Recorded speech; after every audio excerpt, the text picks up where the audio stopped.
It's dog food week 5. Here is another recipe on how you can make your own dog food.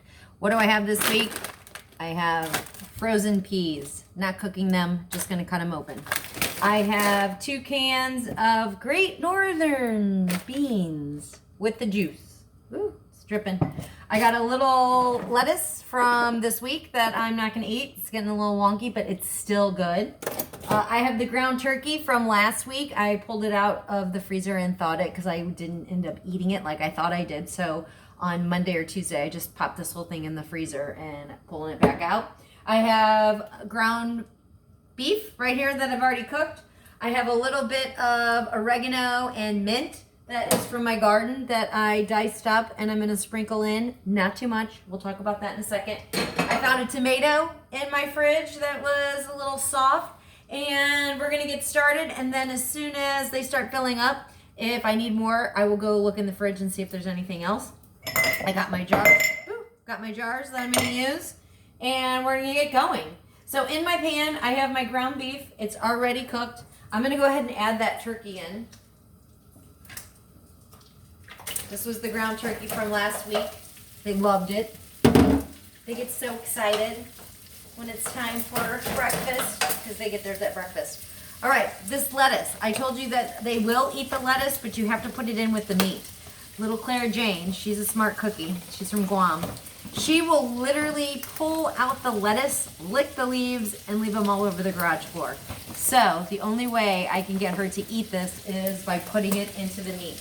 So I'm just gonna put all the leaves into the meat. I'm just gonna wilt it pretty much, because everything's cooked. Just gonna wilt it and let the lettuce get the flavoring of the meat so she thinks that it's meat, but it's really not. So it's radicchio, it's spinach, there's some kale, curly, lettuce. All right, I'm gonna throw a little bit of my mint and oregano. Now mint is good for your dogs. I'm not gonna put too much. Mint is good for your dogs because it's gonna help with their breath, their digestive system, and it's also good for inflammation. However, you don't want to put too much mint, because if you give them too much mint, they're going to get the poops and then you're going to have a problem. So it's better to go lighter on your mint than heavier. And of course they can have oregano. So I'm going to let all of this wilt up. So in the meantime, I will go ahead with my peas and my tomatoes. So all I do is take my peas, cut them. I don't cook them.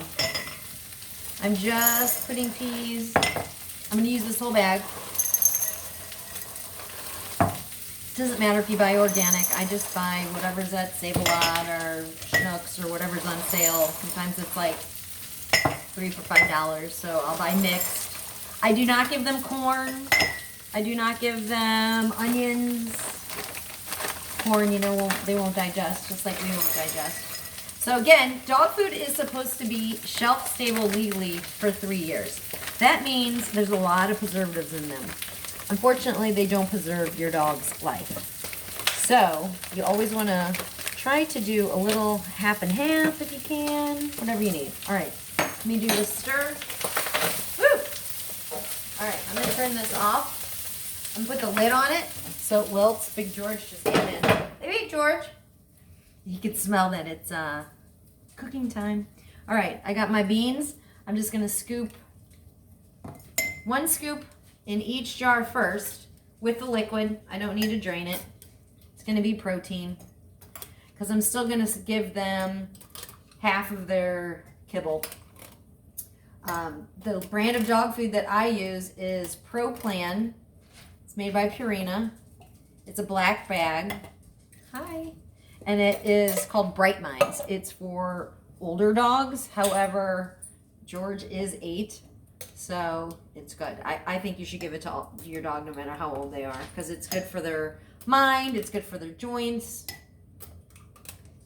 Clara used to have cloudy eyes. She doesn't anymore. She acts like a puppy still, and she's going to be, she's 14. She's actually going to turn 15 on Thanksgiving. That's her birthday. George is 8. He is a little bit more spoiled because he's purebred. Purebred dogs are a little bit more high maintenance They're fancy, those fancy dogs. All right, I'm gonna put my tomato, just a little couple pieces in each jar. Show you what I'm doing. Hi, you want a piece of tomato? He won't eat it just plain. He has to have it with meat. It's gotta have that meat flavor. But he is snooping around. All right, I got everything wilted up. My turkey, my ground beef, my lettuce. I'm gonna show it to you. It's really wilty, so they will eat it. I'm gonna just top it off on the tops of my jars. Now, because I have beans in there, I didn't need as much meat because the beans are protein. So I still do have the right amount of protein. You know, they're still gonna get a good half cup of protein, but it's gonna be a mixture now of the beans and the meat. So if you have something in your fridge that you're not eating, like let's say you have ham or some roast beef, lunch meat, you can put that into your dog food. I don't do any kind of hard meats like salami, things like that, because they're a little bit more processed and there's a lot of fat in those. And your jars don't have to be full every week. I mean, it's nice if they are, but it doesn't have to be. You just do whatever's working for you. Don't stress out about it because it's supposed to be easy, fun, and your dogs are going to love anything that you do. All right, so I have my peas, my beans. I have my ground beef, ground turkey, my mixed lettuce, some oregano, and some mint. And I have a little bit of space left. Oh, and a tomato. And I have a little bit of space left in my jar. So I am going to go dig through the fridge and see what's in there. I'll be right back. Okay, dug through my fridge. What did I find? I had plenty of apples. So I grabbed a green apple and I chopped it up into pretty good chunks because it's going to be sweet. It'll be crunchy. I found another tomato hidden in the back. And then the pumpkin that I had this past week that I was using for smoothies, I'm just going to go ahead and put it in there. But I have to show you, when you start making your own dog food, your dogs get a little crazy. And I'm going to show you.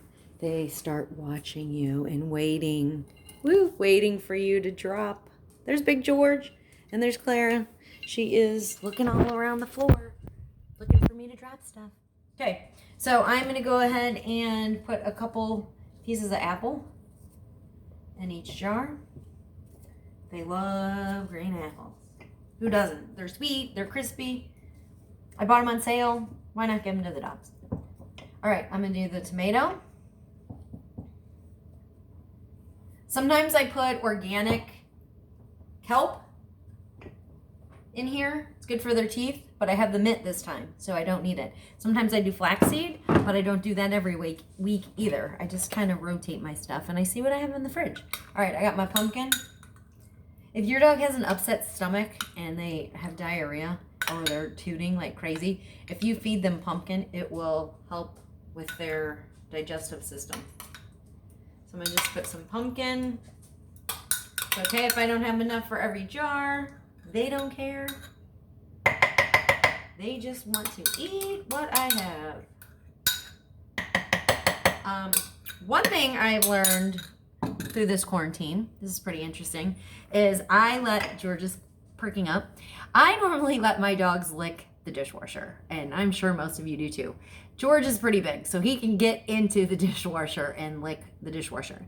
Well, lately he's been having some stomach issues and I couldn't figure out why. And it's because before quarantine, I really only cooked maybe 1 or 2 days a week. Well, now I'm cooking 4 days a week, sometimes 5 days a week. And so he is constantly in that dishwasher licking more stuff. Barbecue sauce, just different stuff. And so you got to watch what you let your dog do. I think the 1 or 2 days wasn't a big deal, but now that he's doing it repetitively, it's becoming an issue for his system. Like in the middle of the night. It's not good. So watch what you're doing during quarantine. Watch what you're feeding them. Definitely no chocolate, no garlic, no onions, no grapes, no raisins. If you're not sure what your dog can eat, just Google it. There will be a whole list. But mainly, they can eat everything that you eat. It's just, are they going to like it? As long as you mix it in with some kind of a meat and you kind of get it tasting like the meat, they'll eat it. But like I said before, Clara will literally pick out lettuce and I'll find it all over the garage floor, and it's licked clean. She has gotten every every bit of flavor off of there. So I hope that you learned a little bit on how to make some dog food. These are going to be pretty good. I'm going to let them cool for a minute. And like I said before, I'm going to put all of them in the freezer except for 2. And then every day I'm going to rotate out because this is real food and it will spoil. So you can't put all 7 of these in the refrigerator and let them be. And because on day 6 and 7, they're going to be a little wonky and you don't want that for your dog. You don't want to upset their stomachs. All right, I hope you have a great weekend. And if you do your own dog food, let me see what you're doing. Make a comment because I would love to see what you're trying. You can pretty much put anything in there, but maybe Google it if you have a question. Okay, have a great weekend. Bye.